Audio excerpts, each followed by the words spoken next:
been a bit of a roller coaster 10 days, to be honest. But look, we're in the situation we're in, and the squad and the staff have all pulled together really well, and we're really excited about the game at the weekend against Gloucester. How have the boys been on the field? Obviously, you'll have talked to them since Dave's departure, but how have they been off the pitch? How have they been on it in training? In both counts, they've been excellent, and really can't fault anybody in terms of the effort. Everyone's gone above and beyond to sort of help drive the energy within training and around the place. Everyone's been really positive and trying to pull together so that we hopefully finish the season strongly. What's the general attitude? What's the general mentality been like? Because it can't be easy from a playing perspective, you know, putting in decent performances but not quite getting over the line every week. Yeah, and look, in sport that happens, doesn't it? You have good runs, you have bad runs. We felt leading into the break that we had at the end of January, we were in a pretty good place. We had a little bit of momentum. We lost our momentum in that period. The last 4 games haven't been where we'd hoped they'd be.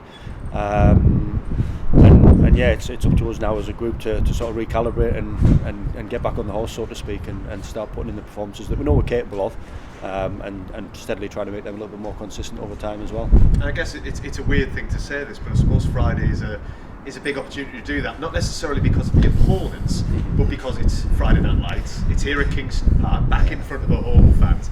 That's an opportunity, if you want as a team, to have a chance to rectify things. That's it, isn't it? It's massive, and Will spoke to the boys yesterday around that and how excited he used to get about Friday night matches in front of our home crowd, and yeah, the boys are buzzed up, ready for it. We're actually trying to hold them back a little bit so they don't exert too much of that emotional energy too soon. But yeah, come Friday night we'll be ready to go. How much have all you coaches had to kind of like bandy together a little bit in the last few days? Look, I think as a coaching group we've been really tight-knit over the whole course of the season, and we challenge each other. We're there to support and comfort each other when needed as well, and that's just continued, to be honest. For the coaches, we've all got strong personal relationships with Dave, which is never nice when you don't get a chance to work with that person anymore within the club, but we'll still stay friends. We all will, and obviously wish him the best of luck in the future. Well, that's us. What about Gloucester? What are they bringing to KP on Friday night? Well, they're a strong team, and I think when we played them last, they were missing a full back line due to internationals. Obviously, we're assuming most of those guys will be back in contention for them. Their pack over the last couple of years under George Skivington's turned into a really strong part of their game, and we know how dangerous their backs can be with Carreras at 10. Obviously we know Chris Harris really well at 13, and they've got some electric outside backs like ourselves, so we know it's going to be a big challenge. Don Waldock set the defence up really well. They're a really difficult team to break down, so we've put our game plan in place, and hopefully that comes to fruition on Friday night. I suppose from your perspective, you've had 5 days to kind of prepare as the head coach. How much are you kind of relishing that opportunity? Is it not, obviously not that you wanted in the circumstances, but is it something that you're excited about? Yeah, massively. We're all excited about it, because it's another game for us. It's another opportunity to go and perform for each other and for the club and for our fans, so that never changes really. It's not about us as a coaching group, it's more about the players and the team, and trying to support them as best we can. And obviously before last week I was putting preparation into our attack, and now I'm still putting preparation into our attack, but I'm just overseeing the other coaches and their delivery as well. So yeah, we're working well as a team in that regard. It's not too dissimilar, to be honest. Put simply, how much does this team need a win right now?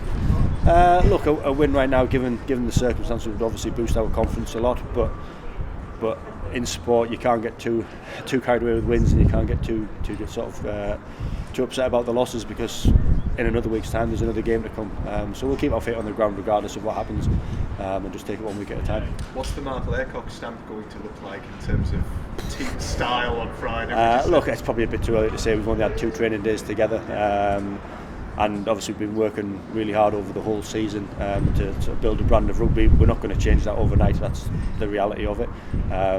We'll tweak a few little bits and pieces to try and keep the boys freshened up about with regards to what we're doing, but I think the true stamp of what we're about as a club going forward will be whoever takes on the head coach role. They've got a pre-season to put their foundations in place and go from there. Just very, very finally, you alluded to it before, having to kind of hold the boys back a little bit, bearing in mind that, you know, the stadium, the crowd on Friday night. From your perspective, what is this place look? What does it sound like? What does it look like? What does it feel like on a night game with a big crowd here? Oh, it's brilliant, you know, like the noise from the south stand when we defend our try line, the cheers from the crowd when we're scoring our tries. it just creates a real good atmosphere and environment for the boys. Obviously, we miss some of the pre-game stuff and the half-time stuff because we're in the change rooms, and it would be actually fantastic to sit on the other side of the stadium one day and then actually watch it and see what they get.